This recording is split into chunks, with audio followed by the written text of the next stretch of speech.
Hi, I'm Dan Cortopassi. Today I'm reviewing a set of 4 HO scale RailGon gondolas from Arrowhead Models. These cars were lent to me for review by Mark Wiens. Since these aren't my cars, I'll be skipping the rip track segment, but otherwise this will be like any other product review. They're sold individually, but I'll be treating them as a set for the purposes of this review.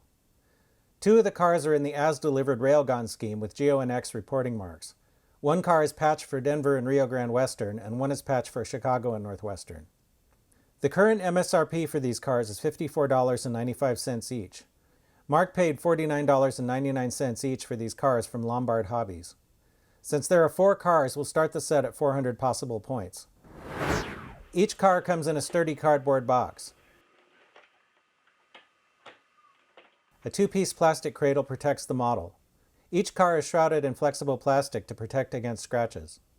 This is a good box that should protect the model for storage and transport. RailGon was established in 1979. RailGon cars were pooled and could be used by multiple railroads. Financial incentive for doing this were reduced after U.S. railroads were deregulated in 1980. Some of the cars ended up owned by individual railroads. All 4 of the cars represent GSG 10 class gondolas built by Greenville. The GONX cars have build dates in late 1980. The Rio Grande car has a 1987 stencil, and the Chicago and Northwestern car is stenciled 1988. Photos show at least some of these cars still in service in 2022, so they would be appropriate for most modern era layouts. Of the 4 cars, I was only able to find photos of GONX 330-002. 1 photo was from 2005 and the other from 2013. In both, the car's reporting marks have been repainted and the RailGon graphics on the side are not visible. Gondolas tend to get beat up, and since the oldest photo I found is 25 years after the October 1980 build date, it's likely that the difference in markings is due to wear and tear. I'm not sure why GONX 330-002 has a white interior, but I'm sure it didn't stay that way for long. I did find photos of similar cars with GONX, CNW, and DRGW reporting marks. As best as I can determine, the cars appear correct with respect to details. Since I've had trouble finding photos of the prototype cars, I'm giving the models the benefit of the doubt in this category. The paint on the cars is thin enough not to obscure details. The yellow shows black through in a few spots, and the separation line between the black and the yellow is a little soft in places. The separation lines are crisper on the 2 GONX cars, which represent the cars as built. I'm not sure if the softer paint lines on the CNW and DRGW cars are intentional, since these represent cars that would have been several years old when re-stenciled and likely would have been weather-beaten. The white on the inside of the 1 GONX car is slightly transparent, showing the black underneath. The orange patches on the Rio Grande car are a little sloppy, but I'm assuming that is on purpose.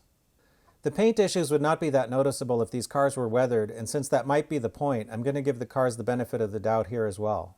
One really neat feature of these cars are the perforations in the side panels, which match prototype photos. It feels like the panels are made of metal and are separate parts from the ribs. If someone was brave enough, it might be possible to beat up the metal sides and make the cars look dented like a lot of real gondolas. There are a lot of freestanding parts like the wire grab irons, tie-down loops, and delicate stirrups. On the ends, the cars have more freestanding grab irons, uncoupling levers, and air hoses. The B-ends have photo-etched brake platforms and nicely done brake wheels. 3 of the cars have plain interiors. The Rio Grande car is stenciled for coil racks on the side and has rack detail inside. There are noticeable gaps in the interiors of the car where the floor meets the end bulkhead. I can't say for certain if this is prototypical or not, though it seems like this would allow some types of loads to fall out. Underneath, the cars have excellent brake detail. A lot of this can be seen while the car is on the track since it hangs down below the frame. The cars have insulated black and metal wheels with semi-fine scale treads. The roller-bearing trucks do not have rotating end caps. All the cars have Katy scale couplers on both ends. The A-end coupler on the CNW car is at the correct height. The B-end coupler is high, so I'm taking 5 points. The A-end coupler on the Rio Grande car is slightly low. The B-end coupler is also low.